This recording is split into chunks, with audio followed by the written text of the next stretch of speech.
विडी मालकांच्या दबावाला बळी पडू नका. विडी कामगारांना किमान वेतन हक्क समितीचे आव्हान.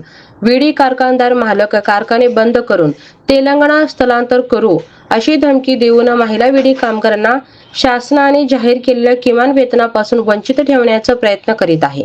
या प्रयत्नाला हाणून पाडण्यासाठी महिला विडी कामगारांनी विडी मालकांच्या दबावाला बळी पडू नका असे आवाहन विडी कामगार किमान वेतन समितीच्या वतीने समितीचे नियंत्रक विष्णू कारंपुरी महाराज व प्रमुख डॉक्टर गोवर्धन सुंचू साहेबांना तेगेळी राहुल गुज्जर यांनी विडी कामगार किमान वेतन हक्क समितीच्या वतीने आयोजित केलेल्या विडी कामगार जागृती मेळाव्यात बोलताना केले.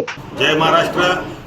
आज विडी कामगार किमान वेतन हक्क समितीच्या वतीने विडी कामगार जागृती मेळावा आयोजित करण्यात आलेला आहे. या मेळाव्याची पूर्ण पार्श्वभूमी आमचे डॉक्टर सुंचू साहेबांनी सांगितलेलं आहे.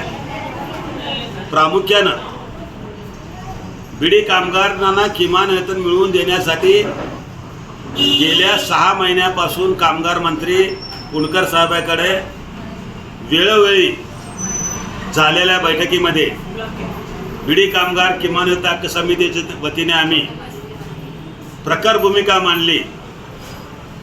आम्ही या ठिकाणी किमान वेतन कशा पद्धतीने मिळालं पाहिजे आम्ही भूमिका मांडली. त्या आधारावर कामगारांना न्याय देण्यासाठी 3 ऑगस्ट रोजी 361 रुपये आणि 379 रुपये मजुरी जाहीर केलेली आहे.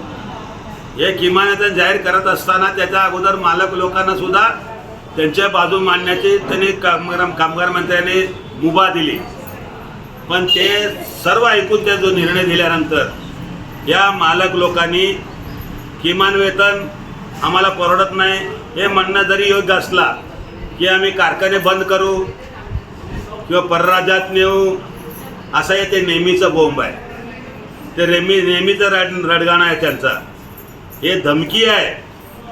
कारखान्यामध्ये बोर्ड लावलेत की मी कुठेही कामगार संघटनेकडे जाऊ नका, कोणाकडे गेला तर तुमचे कार्ड बंद नाही तर कारखाने बंद करू.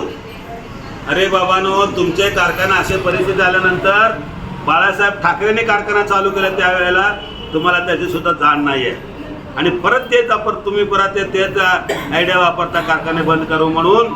अशा कारखानदारांच्या धमक्यांना विडी कामगारांनी भीक घालू नये, त्यांच्या धमक्यांना भिवू नये.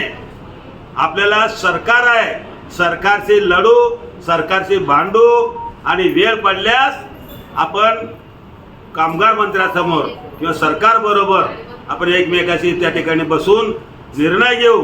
पण विडी कारखाना बंद करतो म्हणून धम देणं हे तुम्ही जरा बाजूला ठेवा आणि आमच्या या धमक्यांना विडी कामगारात नाही कोणी भीक घालणार नाही याची जाण ठेवा आणि याच्या परिस्थितीमध्ये येणाऱ्या काळामध्ये किमान वेतन घेतल्याशिवाय राहणार नाही. जय हिंद, जय महाराष्ट्र. यांच्या मार्गदर्शनाखाली विडी कामगार कृती हक्क समितीच्या वतीने एक विभागीय मेळावा आयोजित केलेले आहे. हा मेळाव्याचा मुख्य उद्देश मालकाकडून म्हणजे कारखानदाराकडून विडी कामगारांना धमकावण्याचा प्रयत्न होत आहे. विडी कारखाने आम्ही बंद करणार असे धमकावण्याचा प्रयत्न होत आहे. त्यामुळे आम्ही प्रत्येक महिलांना समजूत काढण्यासाठी आणि जो घडलेला प्रकार त्यांना समजून काढण्यासाठी आज या ठिकाणी 2-3 महिन्यापूर्वीपासून कामगार माता भगिनीने आमच्याकडे आल्यानंतर विडी कामगारांना किमान वेतन मिळालं पाहिजे यासाठी हक्क समितीच्या वतीने राष्ट्रवादी कामगार सेल, शिवसेना, नवमहाराष्ट्र कामगार आणि इंटकच्या वतीने आम्ही सर्वांनी एकत्रित येऊन माननीय कामगार मंत्री आकाश पुणकर साहेब यांच्याकडे आम्ही विनंती केलेली आहे. त्या मंत्री साहेबांनी सुद्धा 4 ते 5 वेळा बैठका घेतलेल्या आहे आणि त्यांना कामगारांचं परिस्थिती समजून आलेली आहे. म्हणून 3 ऑगस्ट रोजी त्यांनी विडी कामगार सोलापूर शहरासाठी 361 रुपये, अन्य भागासाठी 379 रुपये जाहीर केलेले आहेत. जाहीर केल्यानंतर प्रत्येक कारखानदाराकडून विडी कामगारांना धमकावण्याचे प्रयत्न होत आहेत. कारखाने बंद करणार, कारखाने या ठिकाणी टिकणार नाही आणि तेलंगणाला जाणार. तेलंगणासुद्धा आम्ही त्या ठिकाणी नेते आणि कामगार मंत्री आधीशी आम्ही संपर्क केलेले आहे की महाराष्ट्र शासनाने सोलापूर आणि महाराष्ट्रातील लोकांना की विडी कामगार किमान वेतन त्यांना जाहीर झालेले आहे. या लोकांनी तुमच्या तेलंगणामध्ये येऊन कारखाने ताटणार असे धमकी दिले जात आहे. मग तिकडनं आम्हाला समजलेले आहे की या ठिकाणी कामगारांना सुद्धा महाराष्ट्राप्रमाणे मजुरी आम्ही देण्यासाठी भाग पाडू असं सांगितलेले आहेत. तरी आम्ही कामगारांना विनंती केलेली आहे, कुठल्याही मालकाला न घाबरता आपण सर्वांनी एकत्रित यावं आणि किमान वेतन घेतल्याशिवाय आपण राहायचं नाही असे आम्ही सर्व कामगारांना विनंती केलेली आहे. जय हिंद, जय राष्ट्रवादी, जय महाराष्ट्र. वेतन मिळाला पाहिजे.